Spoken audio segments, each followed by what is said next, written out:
అభిషేక ప్రియుడైన మహాదేవుడు అలంకార ప్రియుడిగా కొలువుదీరిన క్షేత్రం చితాభస్మంతో అభిషేకించే ఆలయం. ఈ ఆలయం ఎక్కడుంది? ఈ ఆలయం ప్రత్యేకత ఏంటో ఇప్పుడు చూద్దాం.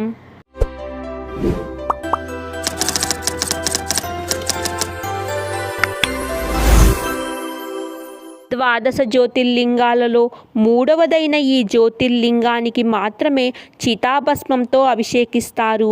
ఈ ఆలయం మధ్యప్రదేశ్ రాష్ట్రంలోని ఉజ్జయిని నగరంలోని శ్రీ మహాకాళేశ్వర జ్యోతిర్లింగం.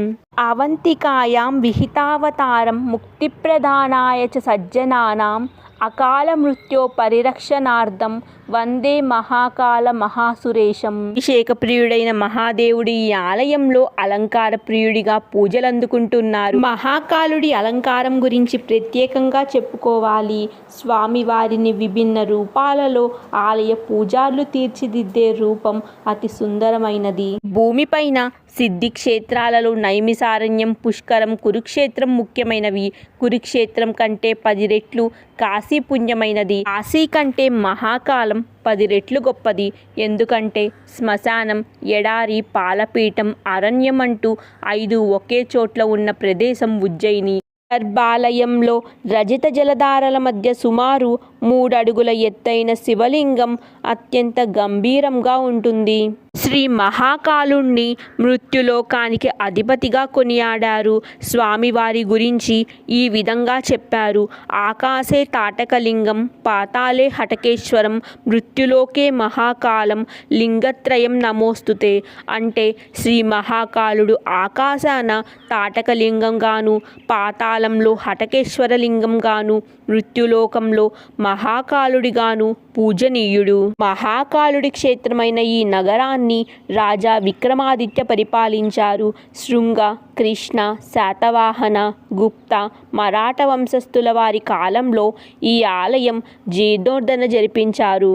ద్వాదశ జ్యోతిర్లింగాలన్నిటిలోనూ ఈ జ్యోతిర్లింగానికి మాత్రమే చితాభస్మంతో అభిషేకిస్తారు.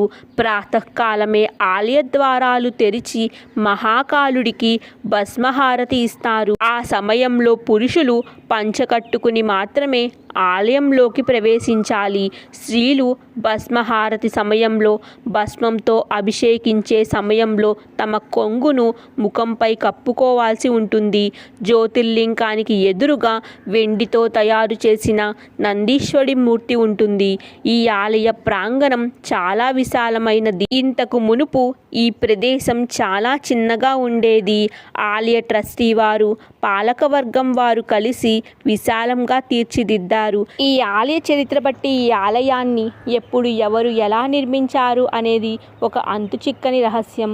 ఈ ఆలయంలో ఉన్న మహాకాళేశ్వరుడు దక్షిణముఖంగా కనిపిస్తారు. అందుకే ఈ మూర్తిని దక్షిణామూర్తి అని కూడా పిలుస్తారు.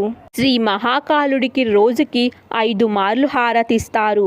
ఉదయం 4:30కి, ఉదయం 9 గంటలకు, సాయంత్రం 4 నుండి 5 మధ్య కాలంలో, రాత్రి 7:30కి, ఆపై రాత్రి 10:30కి శయనహారతి ఇస్తారు.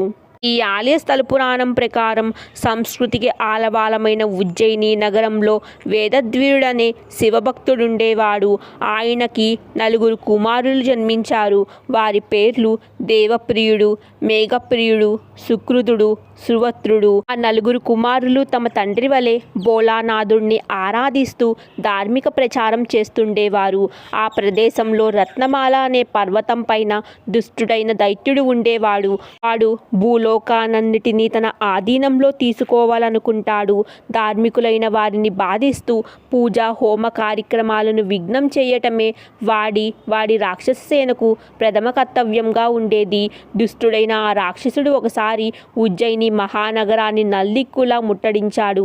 అంతేకాదు ఉజ్జయిని వాసులపై ఆక్రమాలు జరిపించాడు. అక్కడ ఆ 4 బ్రాహ్మణ పుత్రులు ఉజ్జయిని వాసులను శివారాధన చెయ్యమని సూచించారు. అంతేకాదు భోలానాథుడు తప్పకుండా వారిని రక్షిస్తారని చెప్తారు. దుష్ట దైత్యుడు ఆ 4 బ్రాహ్మణులను చుట్టుముట్టాడు. ఆ సమయంలో ఆ బ్రాహ్మణులు పార్థివలింగాన్ని ప్రతిష్ఠించి శివారాధన శివారాధనలో నిమగ్నులయ్యున్నారు.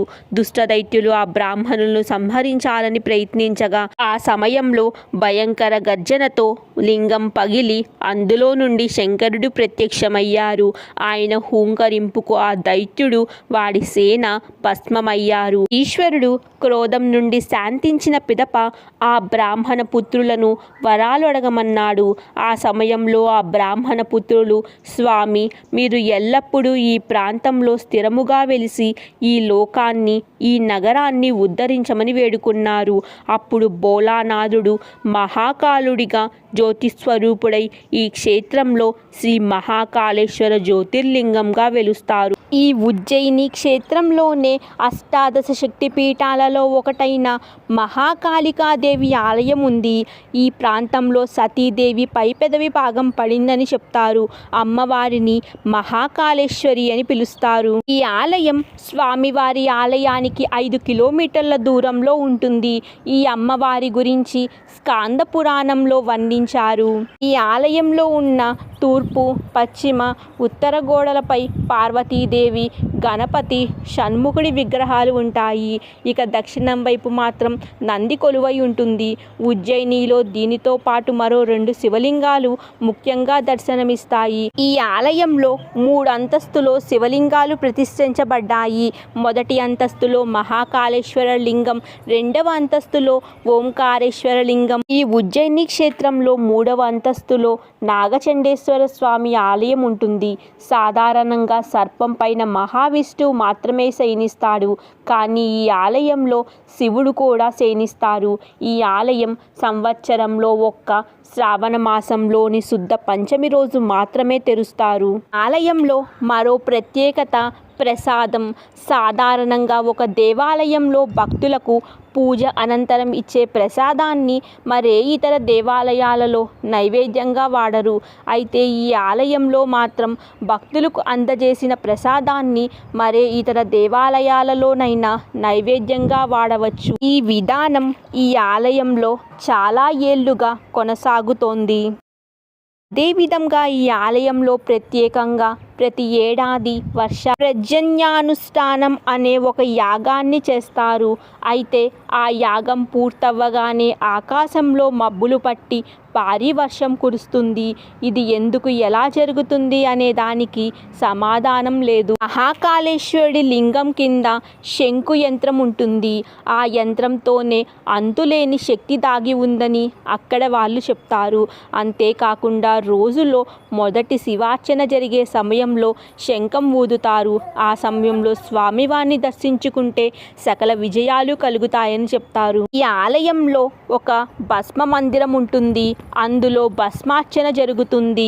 శ్మశానవాసైన పరమేశ్వరుడికి భస్మంతో అభిషేకిస్తారు. ఉజ్జయిని క్షేత్రంలో ఉన్న సాందీపముని వద్ద శ్రీకృష్ణుడు, బలరాముడు, కుచేలుడు విద్యను అభ్యసించారు. ఆయన పేరు మీదుగా ఆ ఆశ్రమాన్ని సాందీప ఆశ్రమమని అంటారు. ఈ క్షేత్రంలో ఉన్న కాలభైరవుడికి మద్యాన్ని నైవేద్యంగా సమర్పిస్తారు. దానినే తిరిగి భక్తులకు తీర్థంగా ఇస్తారు. కాలభైరవుడి నోటి వద్ద ఉంచిన మద్యం పాత్ర మన కళ్ళ ముందే ఖాళీ అవుతుంది. క్షిప్తా నదిలో స్నానమాచరించి మహాకాళేశ్వరుని దర్శించిన వారికి సర్వపాపాలు పటాపంచులవుతాయని భక్తుల విశ్వాసం. ఈ అవంతికా నగరమైన ఉజ్జయినిలో పండుగలు, ఉత్సవాలు అనేకం జరుగుతాయి. వాటిల్లో ముఖ్యమైనవి నాగపంచమి, శివరాత్రి, శ్రావణ మాసంలో మహాకాలుడికి రథారోహణ ఊరేగింపు, పంచక్రోశ యాత్ర, క్షిప్తా ఉత్సవం, మహాకుంభం మొదలైనవి. శ్రీ మహాకాళేశ్వరి జ్యోతిర్లింగం ఉజ్జయిని నగరంలో ఉంది. రోడ్డు, రైలు ద్వారా మధ్యప్రదేశ్లోని అన్ని జిల్లాల నుండి ఈ నగరానికి మార్గం ఉంటుంది. ముంబై నుండి వచ్చే యాత్రికులు రత్నలాల్, నగదా గుండా ఈ ఉజ్జయిని చేరుకోవాల్సి ఉంటుంది. ఇందోర్ నుండి ఉజ్జయినికి ప్రతి 15 నిమిషాలకి బస్సు లేదా రైలు సదుపాయం ఉంటుంది. ఢిల్లీ నుండి వచ్చే యాత్రికులు కోట, నగదా గుండా ఉజ్జయిని చేరుకోవాల్సి ఉంటుంది. చూశారు కదా, 12 జ్యోతిర్లింగాలన్నిటిలోనూ చితాభస్మంతో అభిషేకించే అవంతి నగరంలో కొలువుదీరి ఉన్న శ్రీ మహాకాళేశ్వర జ్యోతిర్లింగ మహత్యం గురించి. మరెన్నో ఇలాంటి ఇంట్రెస్టింగ్ వీడియోస్ కోసం please like, share and subscribe to my channel.